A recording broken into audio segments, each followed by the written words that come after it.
38 and counting, episode 15. Jack's already swigging the water. He's dehydrated. Jack, can you tell the audience where you are right now? Actually, before we tell the audience where you are, as Jack's in a beautiful room right now with some beautiful paintings behind him. Declan's not here today. He's not here. We're just not on the show today. I'm sure he'll be back this upcoming week. So it's just me and Jack today. No special guests because it was already enough of a hassle to get Jack here all the way in India. Jack, what are you doing out there in India? Yeah, I'm at a family friend's wedding in India. Obviously, culturally, Indian weddings are big events. Massive. And they span over weeks. Yeah. That's why I came so early. Wedding's on Thursday, so it's gonna be fun. And then obviously Thanksgiving break is next week. So yeah, I had to come out here early, but I couldn't miss the show, man. No. I mean, it's 9:30 p.m. my time right now. I couldn't miss the show. I don't know where Declan is. I tried texting him. I know you tried texting him. So, Declan, if you're hearing this, I hope you're okay. Hopefully it crosses your feed at some point. I'm sure Declan's fine. The last episode, we were all big on this Thursday night game. Our expectations were through the roof, talking about 50 burgers and all the sorts of things. But at the end of the day, the Patriots win the game. I wasn't really expecting them to actually put 50 on this team, especially in a short week. You think about all the time they had to prepare. Jack, I want to ask you, I'm going to play this clip here, Mike Vrabel talking in postgame, just to kind of set the scene a little bit about what this game was like for this team that's now at 9 effing wins on the season, which is bizarre to even think about this team being a top AFC competitor. We'll talk more about the NFL landscape as this episode goes on, but here's Mike Vrabel talking about Drake and a little bit of Drake Maye in this TNF clip from postgame. Coach Braves, let me ask you this. You obviously with this team, it's been special, kind of this run you guys have been on, but part of it has been watching some of these young guys grow up, whether it be Will Campbell, whether it be Jared Wilson or Trevion Henderson. Talk to me a little bit about just watching these young guys kind of grow into what is, the identity of what this football team is going to be. Yep, I appreciate the identity. It's ours and theirs, and they have to protect it, and we have to practice it every day. And whether that's Wednesday or Thursday, and the last 6 weeks we've gotten better because we've practiced speed on Thursdays. Guys are going after it, competing, and that's why we've gotten better because we've practiced and been able to come out of the games and understand that there's a lot of things that go our way and there's some things that don't, and we have to be able to overcome those, and we have. I think from that clip in itself, and Jack, you talked about this, just Mike Vrabel, Drake Maye, the I'd say peak humble mentality for both the coach and the quarterback. And you talked about this before Vrabel was hired and the importance of finding a coach. Is this the best pairing for coach and quarterback in the NFL right now? I think it has to be, right? I mean, obviously you look at the impact of Mike immediately to Drake, and obviously what Drake kind of went through last year. Obviously he didn't start, but he played about 4 to 5 games, and obviously Gerard Mayo just wasn't the guy. There are some good head coach and quarterback duos, but I think in the league right now, I mean, it's hard to bet against this. I mean, they're obviously bonding in a way that no other duo has been able to bond. They work together, they love each other, and I think this is the best. Yeah, I don't think we could find a better head coach or quarterback duo in the National Football League right now than these two. It's really interesting to watch Vrabel talk about. I mean, he even brings it up in another clip where he says that his son is about Drake's age and he feels like he's 50 and this is just getting started. And if you really think about it, you're talking about coach quarterback duos. Drake Maye looming, obviously, the next 2 years of this rookie contract, a massive extension. I mean, we're talking he's going to be the richest quarterback in the NFL. You see that in other quarterbacks like Trevor Lawrence, who we're both not big on. How, for Maye to the 2 years we have of Maye under this rookie deal, for them to be 9-2 now, obviously next season, we'll talk about the opponents later in this episode. That was a tweet, kind of something that was storming around this past week in Pat's media, just what the strength of schedule is going to be. I mean, how long do you think these two are going to be together in New England? And is this the start of another dynasty? Like, is this what this could be? If they win a Super Bowl this year, like, what would that be like, you think? So, yeah, I think this is another Belichick-Brady situation we have here. I think obviously being 9-2, I think it's hard to 100% say that we're going to win the Super Bowl. Obviously, regardless how good your team is, it's always hard to guarantee you're going to win the Super Bowl. But regardless if we do or not, a playoff berth, I mean, 9-2 with your first season as your new head coach and second year, quarterback, like this is going to be a Belichick Brady situation for the next 20 plus years. And we're going to be dominant again. And I really believe that. And it starts with Mike and the way he's kind of transformed this locker room and the competing in a way that we had no idea was possible last year. I mean, I look at it now. I mean, you see this. You probably see it on your end over there in India. Yeah. If the playoffs started today, and you just see it, you want that one seed so bad because you get that one seed, you get to play, somebody in that divisional round at home, and then you get home field advantage the rest of the way. So, I mean, you pick up a game as the one seed. As of right now, the Broncos are the one seed. They just beat the Chiefs, which, in my opinion, keeping Kansas City out of the playoffs, regardless as if you have to go and play Mile High at Denver in the divisional round, let's say that happens, or in the AFC Championship game, that would be, because you look at this here, Jack, you play the Jaguars in the wild card. I mean, if you were the second seed, and I have no care in the world to play a Jaguars team. I know they've been really up and down. And then you go, up against either the Colts or the Chargers, which I think both would be good games, but you get that one seed and you keep the Chiefs out of the playoffs. There's a clear path for either the New England Patriots or the Denver Broncos to make it to Super Bowl 60 in a very, very wide open AFC. And they've asked Drake Maye about this, and he's just like, we'll take it one game at a time. You talked about the importance of a quarterback being humble. For Drake, you love that aspect of a quarterback, just being super humble, super caring about the team, and putting everything on yourself. Well, at times I don't really agree with it sometimes, but what do you see out of Drake in this stretch? His first time, obviously now, they're one win away, in my opinion, from clinching a playoff berth, because that's just, you get 10 wins, no shot, you don't make the playoffs. It's just that whatever. You can lose the rest of the way and make the playoffs. For Drake Maye, his humble characterness, whatever. Jack, what do you think he's going to be in the playoffs? Is this just him? Is he just a dog? Or is it going to is he going to wither out? What's your thoughts on him in the playoffs? So I think in the playoffs, obviously, for anyone, first year in the playoffs, there's going to be nerves. There's going to be pressure. Playing for one of the most storied franchises in NFL history, in the Patriots, you have high expectations in the postseason. So, with that being said, I think Drake will be fine in the moment. I do think he withers down in the last 4 games of the regular season, which I would prefer him to do, to just get it out before the playoffs start. But again, he has no playoff experience. This is his second year, so it's we can't expect too much from him. But I think if we get the 1 seed and we're home in the postseason, Drake's going to be just fine. It's kind of the part about going to either Mile High, or if Kansas City starts to go stupid and win out, if we have to somehow travel to Kansas City, which I don't think we're going to need to, but somehow, some weird thing happens, that's what's going to worry me. But as of right now, I think Drake's going to be fine. And obviously, if we get Foxborough rocking for the postseason, Drake's going to be Drake's. That atmosphere was ridiculous. I mean, just the vibes, the energy. I'm telling you right now, nobody was sitting down. It didn't matter where you were. It doesn't matter if nosebleeds, whatever. Everyone was on their feet, and when that energy's back, you can't beat it. And it's just like Fenway Park in the playoffs. You can't beat a Gillette Stadium back in its own natural place. We'll talk more about Red Sox later on this episode. Not to transition right back into that TNF game. Let's give a listen to Al Michaels and what he said about the Jets. You're asking your fans to be patient. Jets fans have been patient since 1969. They know patience. Super Bowl crew, Joe Namath. Well, it's been the issue with this team.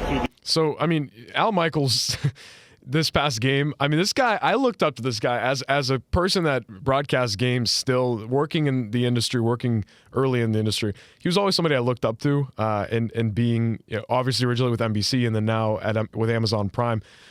He's kind of lost his fastball a little bit, but it's still always refreshing to hear him call a touchdown because the way he calls it, he's so patient. He's so it's the Al Michaels way of doing it. But this game, he really didn't give a shit about anything he was saying this game. I mean, he was talking about, how awful Foxborough Stadium was, how it was a trash can, it was a dump, as he said.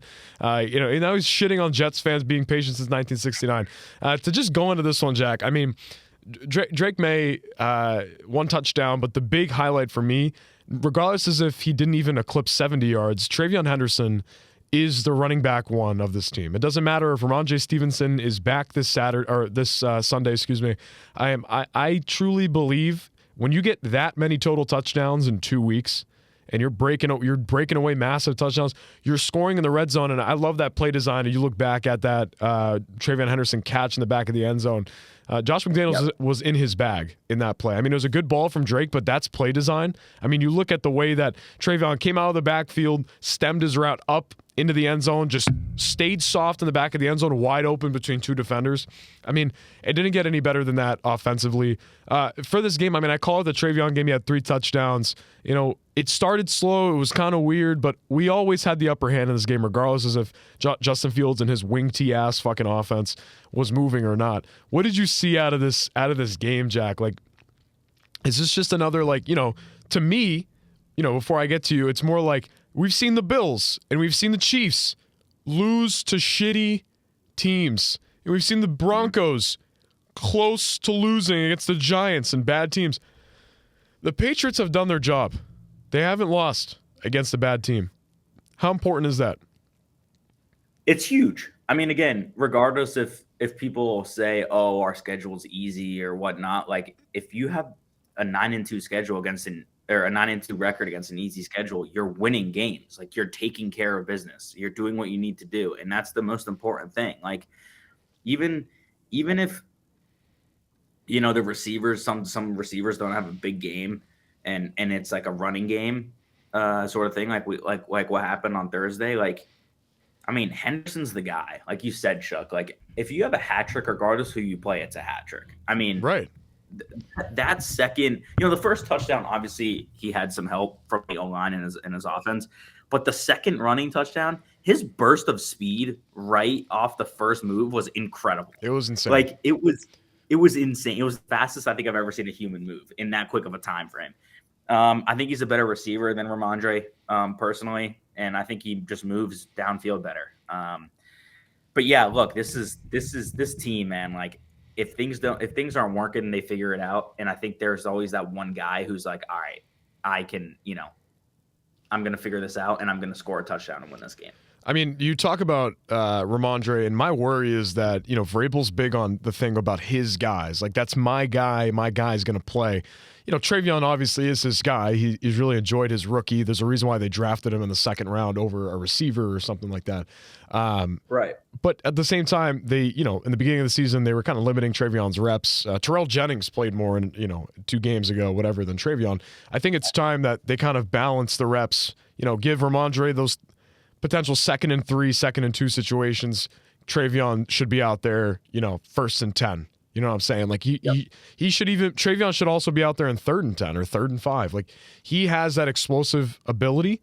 And none of that is done without this offensive line. That the drastic change from this past season, Jack, there was 13 different offensive line combinations this past season. I mean, that is, I don't know. Like if we were to ask our friend of the show, Scott Pioli, if a Super Bowl team would have 13 different offensive line combinations, he'd look at you and say, nope.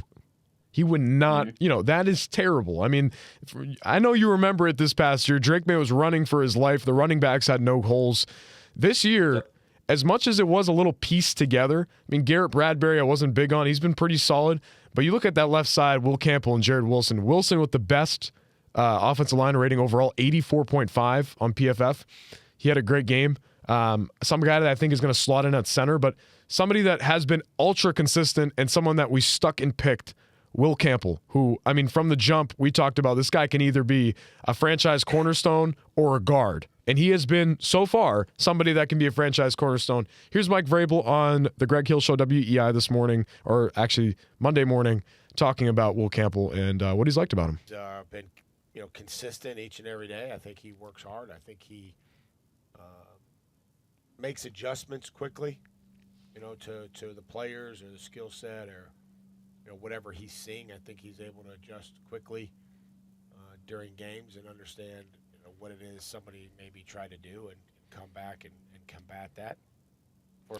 At the end, he says, for a young player. I think Mike is my favorite thing about Mike, and we'll talk about Will, is that he talks up his players. He loves his players. But I think there's that sense of you're still, coach to player. You still need – there's room to improve. There's room to get better. I think he does a really good job with that, especially with Drake. And you hear about Will. I mean, he likes his consistency, but he's not talking him up like, this guy's the greatest tackle of all time. It's not what, that's not his style. And I think for Will, that fits his style perfectly. He's been quoted a million times saying, like, I love the fact that I'm being coached by Vrabes. He was like, it's the best situation possible I could have ever been in. You look at the draft where we were all complaining on this podcast. Oh, my God. Yeah. I, myself included, we're going to take a tackle at 4. And why the F did Gerard Mayo win this freaking game? And we could have been Travis Hunter, Abdul Carter situation. Travis Hunter is obviously going to be a great player on one side of the ball. There's no way after the injuries he's going to keep playing both sides of the ball. And we called it. Yep. We called it from the beginning. We said if this guy, Declan was kind of on our side as well. It's like if this guy's going to play 2 positions, he's going to get hurt really quick. And he's going to play 1 position. He's going to be really good at 1 position because he's a natural athlete. You look at Abdul Carter and what the hell is going on in New York, he might be a waste of a pick. And the guy was great at Penn State, but, I mean, from the jump, some of the things that, wanting to wear Lawrence Taylor's number, that was an issue in itself, right? To some Giants fans. And then the play and the benching, sleeping through meetings, skipping meetings, and Brian Daboll being the only guy that was like, you can do that, that's fine, because you're Abdul Carter. But Abdul Carter's a rookie.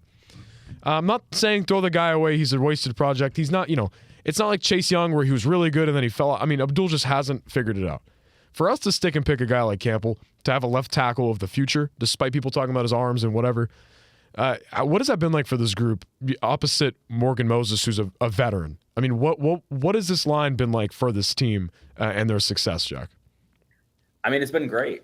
I mean, really the only trouble they've had is obviously against a future first ballot Hall of Famer and, probably one of the greatest defensive linemen we'll see in our lifetime in Myles Garrett. That's the only but obviously rightfully so, that's going to happen. Since that game, they've been pretty elite, man. I mean, Drake obviously has time to throw. He has good pocket awareness. And I think Will Campbell and Drake are just on the same page, right? Like, I think, Campbell obviously doesn't quit on a block. You see him, obviously, if he gets beat, he's running to try to, obviously sway him away and push him away from Drake. And that's what you want to see, right? You want to see the hustle. You want to see the effort. And again, it's going back to his draft interview. He's like, I'm a quarterback guy and I'm going to fight and die to protect that man. And that's what you want. And that's what you're seeing. Right. And, if this O-line is going to continue to do what they're going to do, any defensive line is going to have trouble against us. And from what an awful O-line we had last year, it's which one? Amazing to see. Which one? Because there's 13 of them. True. All of them, actually. All of them. All of them were bad. I mean, and Drake just had no time. He was just improvising. Like, now that he's settled in and he has time to throw and make a play, it's the O-line's key. As we look at it today, on November 18th, Diggs is on pace for 1,000+ yards and 6+ touchdowns, right? And I mean, you look at this guy who tore his ACL less than 7 months ago, and he has been, I mean, that's remarkable to science and to treatment. The fact that they got him in a place to start. And the thing about Mike is he's not going to do the Belichick thing where it's like, I don't know if he's going to play, and we'll see. Or not. But Bill wouldn't even say that. Bill would say, like, I'm not answering that or whatever. Like, Mike Vrabel from the jump. It's up to the team doctors. It's like, who gives? It's not. I'm not gonna. I'm not gonna. Mike said from the jump he's playing week 1, and then the whole stir was he's not at practice and this, and then he played week 1, and was it like amazing? No, but he's ramped it up, and every single game we're talking. This is 3 games in a row. I might be wrong here. Yeah, that's 3 games in a row. Besides the Jets game, he had 105 yards though. He had a touchdown 3 games in a row, right? And you look at this last game, missed a touchdown, but whatever. Like, he didn't have that in his bag for that game. What does it matter?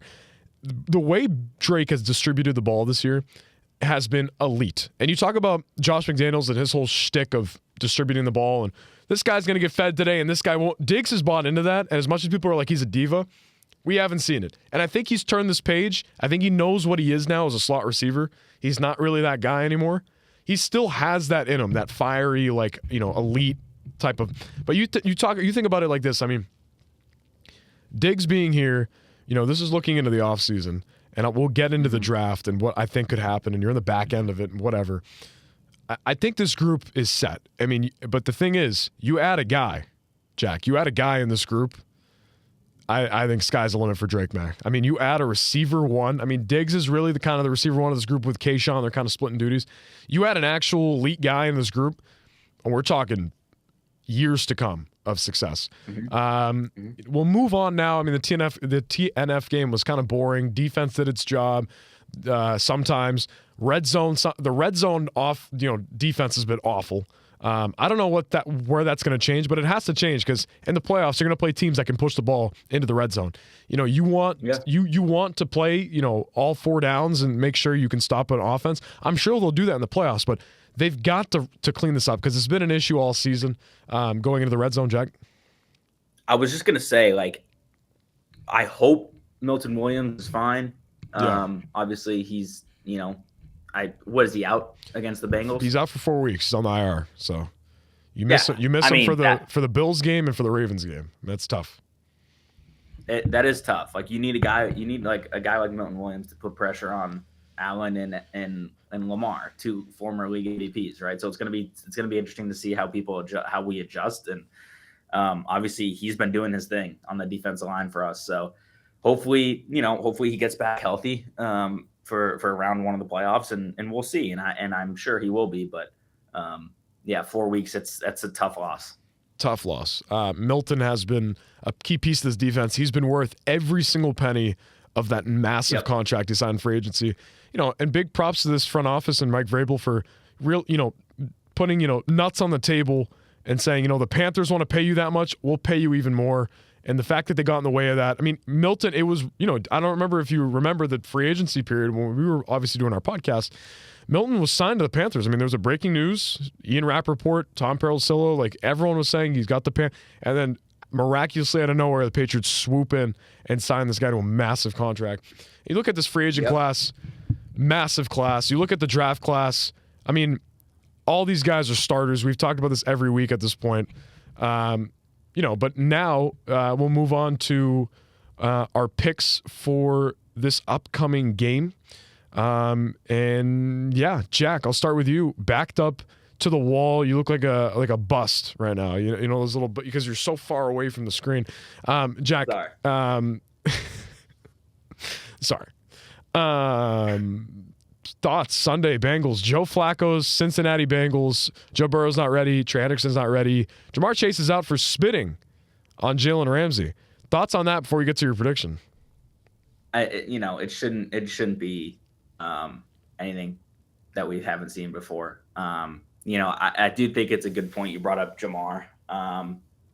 Look, I have different, obviously feelings about the way people behave on the field. I think he was obviously wrong and he lied about it, which was the worst part. And, obviously in the NFL, cameras are on you. People are gonna see what you do and whatever you do. It happened to Jalen Carter with Dak Prescott. and people saw it, and he got suspended. So it's like, you obviously know what happens when you do that, so don't do it. With that being said, I think he's hurting the Bengals. I think he is immensely making them like almost a guaranteed loss this week against us. I mean, obviously Jamar is one of the best receivers in the National Football League. Now you have Christian Gonzalez probably going to go up against now T. Higgins, who also is great, but it's not Jamar. It's not. So it's going to be tough for them to move the ball against us. And I think their defense is awful. Drake shouldn't have any problems carving them up. But with that being said, I'll give my prediction. I think it's going to be 35. I'll say 35-17 Patriots.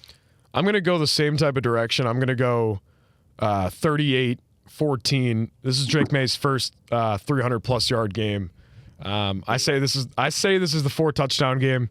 I just have that vibe. 38-14. You said 35-17. 35-17. Yep. There it is for those predictions. Now to talk around the NFL. Before we do that, we got to give a listener, our guy Frank, just introducing us to a bit of something I want to talk about on the Minnesota Vikings, which we talked about last week, but it's even more evident this week. I am so glad I am not watching any of this Mets-Braves series. Went to Oppenheimer yesterday. Gonna go watch the Binghamton Robo Ponies against the Somerset Patriots in Somerset tonight. Look at this motherfucking lineup for game one of the goddamn motherfucking doubleheader against the goddamn motherfucking piece of shit Atlanta Braves. Okay, before we, I mean, that's a classic clip there. I mean, the fact that obviously the Mets missed the playoffs this past season, and the fact that Frank has had to endure all this spending but just no championship. Like, I mean, you get all these guys, Lindor, you get the Sotos and your rotation's not great, whatever. And more importantly, the reason why I kind of start with that rant with Frank is Jack, JJ McCarthy, man. I mean, there's no place to even defend this guy. I know he's an IMG guy as much as you were an IMG guy, but that was bad. I mean, we're talking multiple weeks now, 9+ interceptions. Justin Jefferson is upset, and you can't have that as an organization after you let go Sam Darnold and you let go, of what you had this past season. Is Sam Darnold elite? Fuck no. I don't think he's elite. Like, he's good. He's putting up the stats, but at the end of the day, when he reaches the playoffs, Sam Darnold is Sam Darnold. He's going to make Sam Darnold mistakes, right? So you're kind of in a limbo. I have a question for you. Do you think the Vikings are going to dish out $100 million to Mac Jones next year? Ooh. That's a lot of money for Mac Jones. Or will the Niners hold on to Mac and say, Brock, get out of here? I'm gonna go that direction. Yeah. I'm gonna say Mac signs and is the starter for the Niners, and then Brock goes somewhere else. They trade Brock to the Vikings. Yeah, I could see that happening. Yeah, I could see that. I don't think. I talked about this before. Like, that class was huge, and I think the Vikings, and along with the Giants, who wanted to trade up for Drake, had no chance to do it because Drake kind of, sort of, 100% fell in the lap of Elliott Wolf. I mean, one, Caleb Williams. Caleb has been great in the fourth quarter. Has he been great in other quarters? Not really. Jaden Daniels, hurt. Hopefully he can recuperate himself and be back to where he was last year because he was really fun to watch. But Drake Maye is the best quarterback out of the class, and he fell in the lap of the Patriots. The Vikings wanted him. The Giants wanted him. J.J. McCarthy is just, I mean, I see the whole concept of he won an Addy and whatever. He's behind a national championship. You threw 10 passes in that game. I mean, that's hard to even look at as a fan and think, okay, he can. His footwork looks off. His body language looks off. I mean, shit. I mean, the throws just look fucking terrible. And Jack, do you think? And my question to you is like, not to, because you were big on this guy. You were kind of doubling down in the chat. We have our little group chat for our department. Talking about, like, do you think this guy deserves a year to just figure it out and then give him a shot? Or is it just a waste? Do you think they just if they want to compete, they have Justin Jefferson, they have Kevin O'Connell, who's an incredible head coach. I mean, this team, sky's the limit for this team, but it's been years now. They want to get back to a place where they know they can compete. Do you just throw this away, or this being J.J. McCarthy, and figure it out with another quarterback? Look, I think you might have to, right? Obviously, you draft him, and his first year, he didn't even play. He was out all year. And, now he's back, and he was healthy, and then he got injured again. Usually that's not a pattern of success. Usually that's a pattern of failure. And you have a guy who's, again, like I said with Myles Garrett, probably going to be a first ballot Hall of Famer, and Justin Jefferson. I mean, he's disgusting. Look what he did with Kirk Cousins. So it's like, if you find him a solid guy who can get him the ball, I think you got to move on from JJ. And again, I understand. I was watching the game. I got to catch a little bit of the game on one of my on the plane from Dubai to India. Some of those throws by JJ were bad, bad. And I was kind of watching it. And again, everyone takes time to get kind of acclimated, but JJ just seems like the guy. He's not, he doesn't feel like he's settling in. He feels like he's I don't know what it is, but it's oh my God, the pressure's in my hands. No, you have Hawkinson, Addison, you have Aaron Jones, who's not that bad. Justin Jefferson. Right. Justin Jefferson. You don't need to be the hero. Can you imagine if Drake Maye was in Minnesota right now? The league would, again, he's an MVP candidate. You give him that receiving. I mean, it's just one of those. Oh, baby! Oh!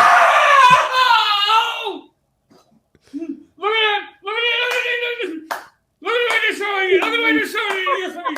It's literally how I feel watching J.J. McCarthy. It's the truth. Look, you have to, if you're Kevin O'Connell, right? You have to say to yourself, "We fucked up." Yeah, we fucked up. I mean, look, and the fact that you're saying that is because that was your guy. So it's I'm a JJ guy. That's right. But it's the fact that you're saying that and it's this early, it's concerning because it's this guy stinks.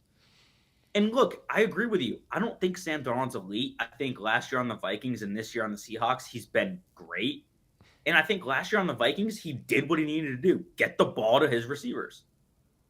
And obviously that's what he's very good at. He's obviously getting the ball to JSN in Seattle, and he got the ball to Jefferson and Addison last year in Minnesota. Obviously, the postseason wasn't what the Vikings wanted, but I think, look, if you're O'Connell, you're what did I do? It's time to move on and give up. I would say, now just to kind of transition a bit into baseball free agency, which it's ramping up, I guess. I mean, it's such a boring time to be a baseball fan. Jack's back is killing him. He's on a couch right now. He's stretching the back out, in and out. Need a Theragun. This guy's gonna need a little bit of what do they say? The chiropractor, as they say. Jack, this MLB free agency has been boring. Josh Naylor got traded to the Mariners, found a place he loves, from Cleveland to Seattle, and they re-signed him. Pretty solid contract for Naylor, being a first baseman, a guy that can hit the damn ball pretty damn well. And for a guy like Jeff Passan, who rarely tweets, it was kind of strange to see breaking because, rarely meaning it's been a long time since the past free agency and trade deadline. Naylor finalized a 5-year deal for $92 million, so just under $100 million. Pretty solid contract for a guy like Josh Naylor. We now look at what I'd say the scoop shop, as I call it, has been kind of talking about recently, and also outside of, scoop shop meaning Section 10, Tyler Milliken, Jarek Robbins, the rest of those guys. The Red Sox are they still love Bregman, and Bregman still loves the Red Sox. And the door is not closed on a reunion. The consensus around the entire league is that Bregman's going to be back in Boston. Chris Cotillo tweeting that the Red Sox are interested in Alonso, they're interested in Schwarber. They're gonna pair two bats together. That one bat being Alex Bregman, the other bat being Pete Alonso. In my opinion, it's going to be Pete. I want Kyle Schwarber back here. I mean, we know what Schwarber was like in half a season, but it's looking like it's trending in the way of Pete Alonso. Things can change, rumors happen all the time. But it looks like, Jack, that this team's going to be in a spot to sign Pete Alonso, re-sign Alex Bregman, trade for a pitcher. And the biggest story of this morning that I find fascinating, and something that you cannot throw out the window, is again from Jeff Passan, who's baseball's. Wow, I'm hiccuping. That orange juice is frying me right now, Jack. Had a little Tropicana. Jeff Passan. Too bad they have the worst field in MLB history. Awful field. That's right. Jeff Passan of ESPN talking this morning, saying the Red Sox are one of three teams, or narrowing it down to two teams, that are in position to trade for Tarik Skubal in this free agency period. If the Red Sox somehow obtain Tarik Skubal, who won the Cy Young, I don't know what the hell's going on back there, who won the Cy Young this past season, ahead of Crochet. You're talking a two-headed monster in your rotation. You're talking Garrett Crochet. You're talking Tarik Skubal. I mean, maybe you flip those. Maybe Crochet's your two, whatever. Jack, I want to ask you, as a guy that was kind of on the outside looking in, wild card series, whatever, how important do you think it is for the Red Sox this year to not only spend and get one bat back in Bregman and get one more bat to add to this lineup, but either trade for a pitcher or add a pitcher to bolster the rotation? I think they're a couple pieces away. Where do you think they stand today? I couldn't agree more. I mean, look, as much as you need good pitching to go far in the MLB, you need guys who can hit bombs. I mean, you just need bats. And that's kind of just the consensus of the MLB. Obviously, again, you can't just have bums on the mound. You need good, solid pitching. Right. Batting is huge. And I think if we have look what we did with mediocre batting. We didn't have really a power guy. We didn't have a guy who could give us 40 home runs, whatever, right? And we made it to the wild card. Right. So if we added a power bat and another solid pitcher or two, I mean, we might be favorites going late in October. Favorites in the AL, yeah. I mean, I look at it like this: are they going to get Tarik Skubal? I don't think so. They could shock the world and trade for Tarik Skubal, which would be unbelievable. I mean, that would be shocking. It would break MLB Twitter. It would break the internet. It would break Section 10. It would break me. It would break, all the fans. But again, you're the Red Sox. You can do it. You can. And I think, as Mr. John up top, I think he is at a point where he saw what happened last season. I think he's going to give the okay or the go-ahead. I think he's going to be in a spot where he's going to, go get Bregman back, go sign Pete, go trade for a pitcher like Tarik, extend Tarik, or, go trade for Joe Ryan, or go, Yep. I think they're in a spot, and realistically, you get Tarik, you go Tarik, Garrett, and Brian Bayo at the 3, you go Connolly early in the back end, Hunter Dobbins at the 5. That works for me. If you want to get another pitcher in free agency as well, go ahead. But I don't think they're at that point where they have enough pitching depth for the back end of the rotation. I think Bayo would be a serviceable 3. I think so. And who knows what you have out of out of Peyton Tolley. Peyton Tolley, again, he was really good. Then they figured him out. You get, start him in Worcester, have him ramp up. The guy is elite. You saw the body, the type, the archetype of what kind of guy he can be. I mean, that sky's the limit for a kid like that. But for Connolly early to step up the way he did in that last game, he pitched really well. And it was the errors and it was all of that got in the way of that. I think Early is deserving of a spot in this rotation. And at the 4. And at the back end, you want to sign a guy for the 5, sure, or you got enough pitching depth to go that way. But you need to get a realistic number 2. Craig Breslow has talked about this, how important it is for depth in the playoffs. And I think one guy to keep your eye out for, which is going to be hilarious in hindsight. Devin Williams, I think the former closer of the New York Yankees who had a rocky year, and then they took him out of the closing spot, and he did really well in mid relief. You look at the back end of this. You got Garrett Whitlock and Aroldis Chapman to clean up the 8th and the 9th. You can figure out Devin Williams once again as he was at the end of the season. You pitch him in the 7th, 7, 8, 9. I mean, you just need your pitcher to go 6 innings. You want to keep those guys in there? Perfect. I think Devin Williams, is, of course, would be very happy and inclined to be in Boston after, I think it was kind of a rocky situation in New York for him. And I think he'd love to shit in the mouths of Yankees fans as much as Aroldis Chapman did. And I think it'd be nice to add him in the back end. I think it's going to be someone they're going to look at. But for my hits right now, it's going to be Bregman re-signing. It's going to be Pete Alonso at first base. They're going to trade Jarren Duran. They might trade Tristan Casas. I mean, there's a lot of places for this team to grow, and there's no chance they don't. I fully expect them to spend, and I'm fully confident in them making that decision. Before we wrap up today, I want to talk a little bit about the potential in this Celtics team. Despite the fact that, they're not that great. I'm talking more about next season, the potential, what we could see next season. And I want to ask you, Jack, if you could add one thing to the Celtics team, and that one thing obviously is Jason Tatum, but when he's back and healthy, what do you do to this roster to maximize more of Jason Tatum's prime along with Jaylen Brown? You're going to laugh at me when I say this, but I think it would work. No, I don't want the player. I don't want Ben Simmons, but I want a slasher. And I'll tell you why. We have too many guys who just rely on the 3-ball. Like Derek White, like I've told you, is an unbelievable all-around basketball player. He's like second in attempts to 3-point shots for 3-point shots. And he's shooting 28% from 3. It's not like he's shooting efficiently. Right. It's like, dude, you literally forced a game 7 on a missed free throw tip in at the last second. Like, you can drive, you can get and ones, and you can go to the line. Stop relying on a 3-ball. If we had a guy like let's see. If we had a guy, I mean, honestly, again, I was never a fan. He's a bona fide bust.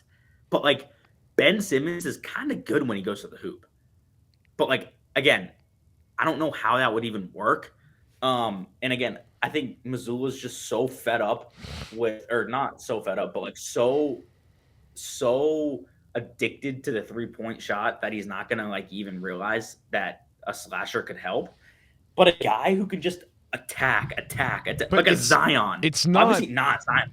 It's like a guy who just lives in the paint. It's not Missoula's job to sign guys or whatever. But I think that you stand here at 7-7. You're the 11th in the Eastern Conference, right? You add Tatum back.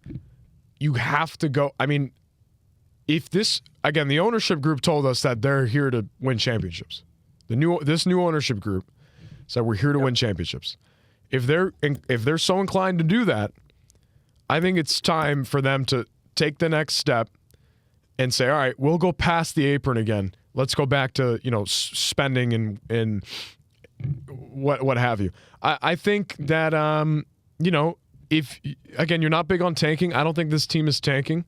I think they're just going to keep playing it out. If you add a guy maybe like Bam, what do you think of that? Do you think that could work?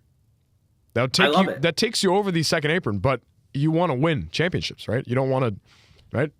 And I agree. I think I like Bam a lot. Obviously, I wish he wasn't on Miami, but I like his game. He's aggressive, he's physical,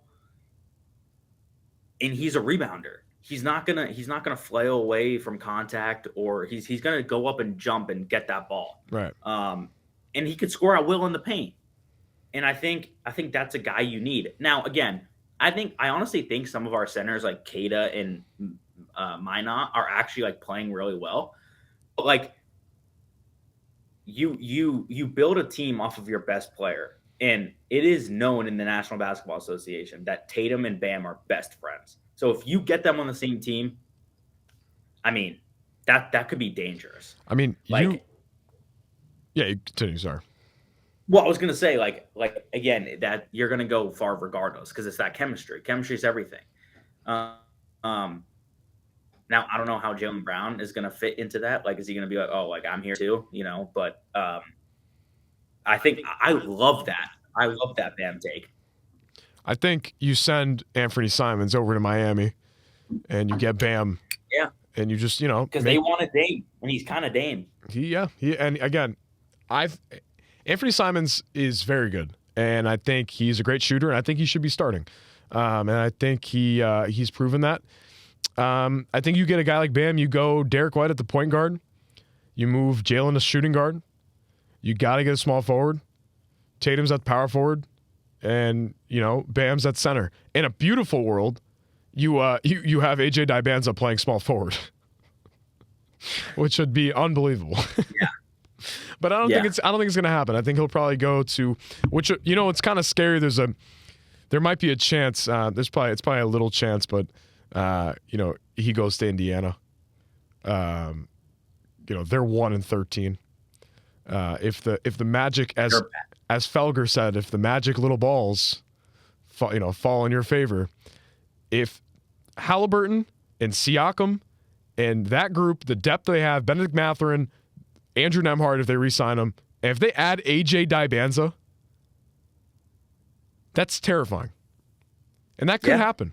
But it doesn't always happen to the worst team in the NBA, as Felger said.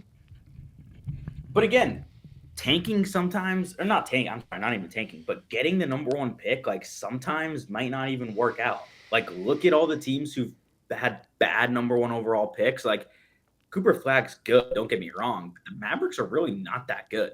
No. Like, they just, like, they don't work together. And again, like, do I think that would be the case with the Celtics? No.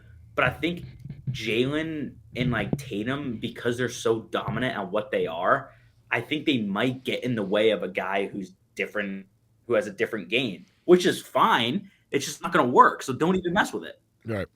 Well, that should do it for episode 15, Wedding or Not. Jack's out in India. Declan is in Siberia. We should be back next week to talk Patriots Bengals. We'll talk any free agency in the MLB. We're going to keep this going. It's the off season, but it's kind of not at the same time because one league's going crazy. And just so everyone knows, this is Jack's final semester in college. This being my fifth semester, whatever. Jack's still going to obviously host his show, but more importantly, during break, we're going to go 2 shows a week, just to announce that during our little winter break. So Tuesdays and Thursdays for our shooting days. And we'll probably also go live for some NFL football on Sundays on playback. So we hope you join us there. Jack, thanks for joining us from India. This is Jack Halal, Chuck LaRossi out here in Milton, Mass. We will see you next week. Peace.